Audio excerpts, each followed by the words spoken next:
খালি, তালি 3টি খালি 1টি, বিভাগ 4টি, ভাগ 4 4 করে।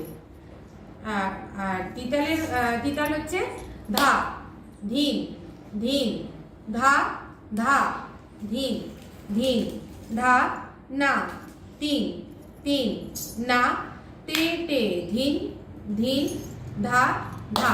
এটা হচ্ছে তিতাল। আর এবার হচ্ছে মুদ্রা। মুদ্রা হচ্ছে 2 প্রকার। মুদ্রা কাকে বলে সেটা হচ্ছে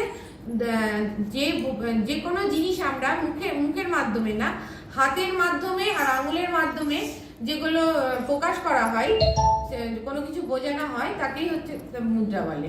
ঠিক আছে? তো মুদ্রা হচ্ছে 2 প্রকার, একটা হচ্ছে সংযুক্ত মুদ্রা, একটা হচ্ছে অসংযুক্ত মুদ্রা। সংযুক্ত মুদ্রা হচ্ছে 2 হাত দিয়ে করা হয়, অসংযুক্ত মুদ্রা হচ্ছে 1 হাত দিয়ে করা হয়। 1 হাত দিয়ে যে মুদ্রা করা হয় সেটা হচ্ছে মৃগ, সূচি আর স্থলবদ্ধ। আর সংযুক্ত মুদ্রা 2 হাত দিয়ে করা হয়, একটা হচ্ছে অঞ্জলি, জলপদ্ম আর শিবলিঙ্গ। 3টে করে করিয়ে রাখলাম। ঠিক আছে? আচ্ছা, এবার ঠাট, যেটা নাচ করছে ওরা, এই পর্যায়ে চলে আসছি, নাচের পর্যায়ে। 9 যেটা ঘুরছে, 1 2 3 4 করে 9 ঘুরলো, তবে থেই, থেই, তার, তার, তা। এটা হচ্ছে ঠাট। ঠাট হচ্ছে মঞ্চে দাঁড়ানোর ভঙ্গিমাকে ঠাট বলে।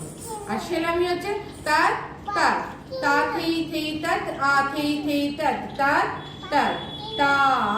এটা যেটা করছে সেটাকে বলে সেলামি। সেলামি হচ্ছে দর্শকবৃন্দকে প্রণাম করে নাচ শুরু করাকে, আর গুরুজন ব্যক্তিকে নাচ শুরু করে প্রণাম করে নাচ শুরু করাকে সেলামি বলে। আর তারপরে হচ্ছে আমোদ। আমোদ হচ্ছে থেই, থেই, থেই।